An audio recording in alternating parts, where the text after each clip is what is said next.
جس سے کسی بھی چیز کو کافی دور تک پھینکا جا سکتا ہے۔ چنانچہ ان میں سے ایک بہترین کاریگر کو تلاش کر کے شیطان کے حوالے کر دیا گیا۔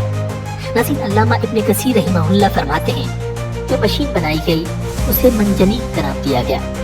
سنگباری کی یہ دستی مشین ایک مقام پر کھڑی کر دی گئی۔ ناظرین، تاریخی روایات میں ہے کہ شہر کے لوگ کئی ماہ تک میدان میں لکڑیاں جمع کرتے رہے۔ لکڑیاں جمع کرنے کے بعد 7 دن تک پوری قوم اس میں آگ لگا کر اسے بھڑکاتی رہی، یہاں تک کہ اس کے شعلے فضا میں آسمان تک اس قدر بلند ہو گئے کہ اگر کوئی پرندہ اس پر سے گزرے تو جل جائے۔ آگ اپنے غیظ و غضب کے ساتھ بھڑک رہی تھی۔ اللہ کے خلیل کو موٹی رسیوں میں جکڑ کر منجنیق کے پلڑے میں بٹھا دیا گیا تھا۔ ابلیس کے مکروہ چہرے پر شیطانی مسکراہٹ تھی۔ وہ بھیس بدل کر اس پورے عمل کی نگرانی کر رہا تھا۔ جس وقت پیغمبر خدا منجنیق کے ذریعے آگ کے اس خوفناک سمندر میں ڈالے جانے والے تھے، اس وقت ملائکہ سمیت زمین و آسمان کی سب مخلوقات چیخ اٹھی کہ یا رب، تیرے خلیل پر کیا قیامت گزر رہی ہے۔ رب تعالیٰ نے فرمایا، جاؤ، اگر مدد کر سکتے ہو تو کرو۔ فرشتوں نے مدد کرنے کے لیے حضرت ابراہیم علیہ السلام سے اجازت چاہی تو آپ علیہ السلام نے فرمایا، میرے لیے میرا اللہ کافی ہے، وہ میرا حال دیکھ رہا ہے۔ جبریل امین علیہ السلام نے عرض کیا، آپ کو مجھ سے کسی قسم کی مدد کی حاجت ہے تو حکم کریں، میں حاضر ہوں۔ فرمایا، حاجت تو ہے مگر آپ کی طرف سے نہیں بلکہ اپنے رب کی طرف سے۔ ناظرین، امام بخاری نے حضرت ابن عباس رضی اللہ تعالی عنہ سے روایت کی ہے کہ جب حضرت ابراہیم علیہ السلام کو آگ میں پھینکا گیا تو انہوں نے کہا، حسبنا اللہ و نعم الوکیل، جس کا ترجمہ ہے ہمیں اللہ ہی کافی ہے اور وہ بہترین کارساز ہے۔ حضرت ابو ہریرہ رضی اللہ تعالی عنہ سے مروی ہے کہ نبی اکرم صلی اللہ علیہ وسلم نے فرمایا، جب حضرت ابراہیم علیہ السلام کو آگ میں ڈالا گیا تو انہوں نے کہا، اے میرے اللہ، تو آسمان میں تنہا ہے اور زمین میں تیری عبادت کرنے والا تنہا ہے۔ ناظرین، جو ہی حضرت ابراہیم علیہ السلام کو آگ میں پھینکا گیا، اللہ رب العزت فرماتے ہیں، اور ہم نے حکم دیا، اے آگ ٹھنڈی پڑ جا اور ابراہیم کے لیے سلامتی والی بن جا۔ اور پھر اللہ رب العزت کے حکم سے انتہائی ناقابل یقین معجزہ رونما ہوا اور ابراہیم علیہ السلام کو اس آگ نے بال برابر بھی نقصان نہیں پہنچایا۔ ناظرین، روایات میں آتا ہے کہ حضرت ابراہیم علیہ السلام اس آگ میں 40 یا 50 دن ٹھہرے۔ ناظرین، آگ میں ڈالے جانے کے بعد حضرت ابراہیم علیہ السلام نے بابل سے ہجرت کا ارادہ فرمایا اور پھر ایک دن اپنے اہل خانہ کے ساتھ حران نامی علاقے میں ہجرت کر گئے۔ حضرت ابراہیم علیہ السلام نے بابل ہی میں اپنے چچا کی بیٹی حضرت سارہ سے شادی کر لی تھی۔ پھر اللہ تعالیٰ نے آپ کو بیت المقدس جانے کا حکم فرمایا۔ اس وقت آپ کی عمر مبارک 75 سال تھی۔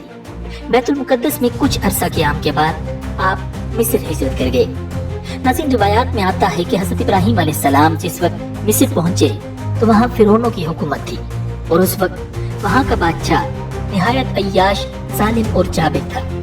کسی نے بادشاہ کو بتایا کہ ہمارے شہر میں ایک پردیسی آیا ہے جس کے ساتھ ایک حسین و جمیل عورت بھی ہے۔ فرعون نے یہ سن کر فوری طور پر حضرت ابراہیم علیہ السلام کو دربار میں طلب کیا اور حضرت سارہ کے بارے میں سوال و جواب کیے۔ حضرت سارہ اللہ رب العزت کی برگزیدہ بندی تھی اور انہیں اپنے اللہ پر بڑا یقین تھا۔ چنانچہ وہ طلب کرنے پر بادشاہ کے پاس تشریف لے گئی۔ بادشاہ نے جب انہیں دیکھا تو خود پر قابو نہ رکھ سکا اور پورے ارادے سے انہیں پکڑنے کے لیے آگے بڑھا۔ حضرت سارہ اس وقت اپنے رب سے دعا میں مصروف تھی۔ جیسے ہی فرعون آگے بڑھا، اس کے قدم زمین میں دھنس گئے۔ بادشاہ بدحواس ہو گیا اور جلدی سے بولا، تم میرے لیے اپنے اللہ سے دعا کرو، میں تمہیں کوئی تکلیف نہیں پہنچاؤں گا۔ حضرت سارہ نے دعا فرمائی کہ اے اللہ، اگر یہ مر گیا تو کہا جائے گا کہ میں نے اسے قتل کیا ہے، اے اللہ تو اسے آزاد کر دے۔ ناظرین، اس دعا کے بعد اللہ رب العزت نے اسے آزاد کر دیا، لیکن وہ اپنی حرکت سے باز نہ آیا، دوبارہ آگے بڑھا اور مزید اندر گھس گیا۔ اس نے پھر دعا کے لیے کہا، حضرت سارہ نے دعا کی اور پھر آزاد ہو گیا۔ راوی کہتے ہیں کہ تیسری یا چوتھی مرتبہ وہ پکار اٹھا اور اپنے درباریوں سے کہا، تم میرے پاس کسی انسان کو نہیں لائے ہو۔ پھر اس نے حضرت سارہ کو عزت و احترام سے رخصت کیا، بلکہ ایک خادمہ جن کا نام حضرت حاجرہ تھا انہیں بھی ان کی خدمت میں پیش کیا۔ بعض محققین کے مطابق حضرت حاجرہ بادشاہ کی لونڈی نہیں بلکہ بیٹی تھی۔ اس واقعے کے بعد حضرت ابراہیم علیہ السلام دوبارہ فلسطین منتقل ہو گئے۔ کچھ عرصہ بیتا تو ایک دن حضرت سارہ نے حضرت ابراہیم علیہ السلام سے فرمایا کہ میں چاہتی ہوں کہ آپ حاجرہ سے نکاح کر لیں، شاید اللہ آپ کو اولاد کی نعمت سے نواز دے۔ حسین اس وقت تک آپ علیہ السلام کی اولاد نہیں ہوئی تھی، اور پھر حضرت سارہ نے آپ کا نکاح حضرت حاجرہ سے کروا دیا۔ اللہ تعالیٰ نے سال بھر بعد ہی حضرت حاجرہ کے بدن سے حضرت اسماعیل علیہ السلام کو پیدا فرمایا۔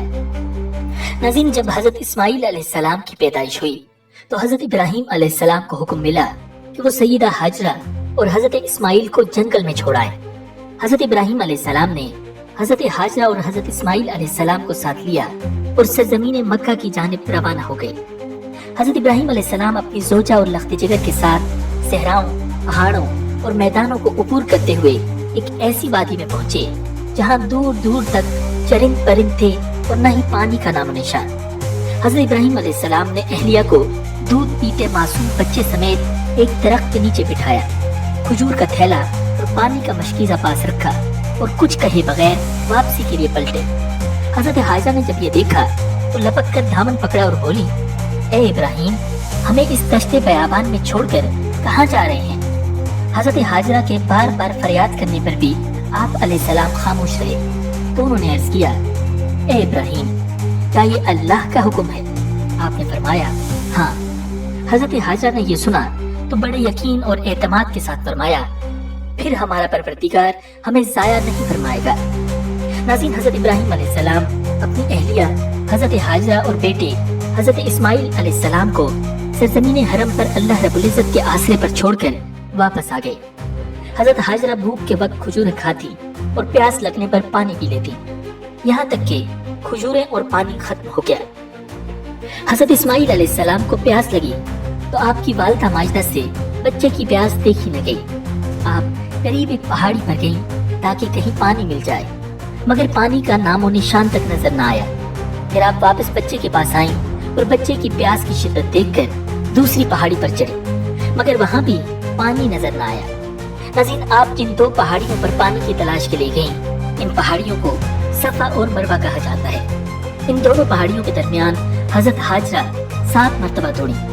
اللہ رب العزت کو ان کا دوڑنا اتنا پسند آیا، قیامت تک آنے والے زائرین کو حکم فرمایا کہ وہ بھی صفا و مروہ کے درمیان 7 چکر لگائیں۔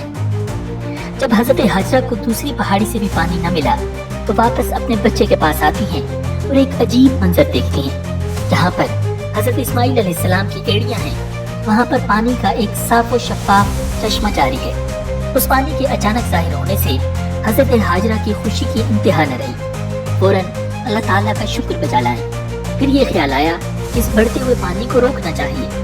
حضرت حاجرہ کہہ رہی تھی، زم زم، ٹھہر اے پانی ٹھہر، یہی وہ آب زمزم ہے جسے کروڑوں لوگ بطور تبرک پیتے ہیں اور ساتھ لے جاتے ہیں۔ ناظرین، حضرت ابراہیم علیہ السلام کے بیٹے حضرت اسحاق علیہ السلام کی پیدائش بھی معجزانہ انداز میں ہوئی۔ حضرت ابراہیم علیہ السلام کی عمر مبارک 100 برس اور آپ کی اہلیہ حضرت سارہ کی عمر 90 سال تھی جب ان کے ہاں حضرت اسحاق علیہ السلام پیدا ہوئے۔ ان دنوں حضرت ابراہیم علیہ السلام ملک شام میں رہائش پذیر تھے، جبکہ بڑے صاحبزادے حضرت اسماعیل علیہ السلام 14 سال سے مکہ مکرمہ میں اپنی والدہ حضرت حاجرہ کے ساتھ مقیم تھے۔ ناظرین، ایک دن اللہ تعالیٰ نے فرشتوں کی ایک جماعت کو زمین پر بھیجا تاکہ وہ قوم لوط پر عذاب الہی نازل کریں جو حد سے گزر چکی تھی۔ یہ فرشتے پہلے حضرت ابراہیم علیہ السلام کے پاس آئے اور انہیں اللہ تعالیٰ کی جانب سے ایک سعادت مند بیٹے کی خوشخبری سنائی، جو کہ حضرت سارہ بوڑھی تھی۔ فرشتوں کی اس خوشخبری پر انہیں بڑی حیرت ہوئی اور تعجب ہوئی، جس کا ذکر اللہ تعالیٰ نے قرآن پاک میں یوں فرمایا، ہم نے اس کو اسحاق علیہ السلام کی اور اسحاق علیہ السلام کے بعد یعقوب علیہ السلام کی خوشخبری دی تو انہوں نے کہا، اے میرے ہاں بچہ ہوگا، میں تو بڑھیا ہوں اور میرے شوہر بھی بوڑھے ہیں، یہ تو عجیب بات ہے۔ فرشتوں نے کہا، کیا تم اللہ کی قدرت سے تعجب کرتی ہو؟ اے اہل بیت، تم پر اللہ کی رحمت اور اس کی برکتیں ہیں۔ ناظرین، حضرت ابراہیم علیہ السلام بھی اس خوشخبری پر بڑے حیران ہوئے، کیونکہ وہ بہت بوڑھے ہو چکے تھے، لہٰذا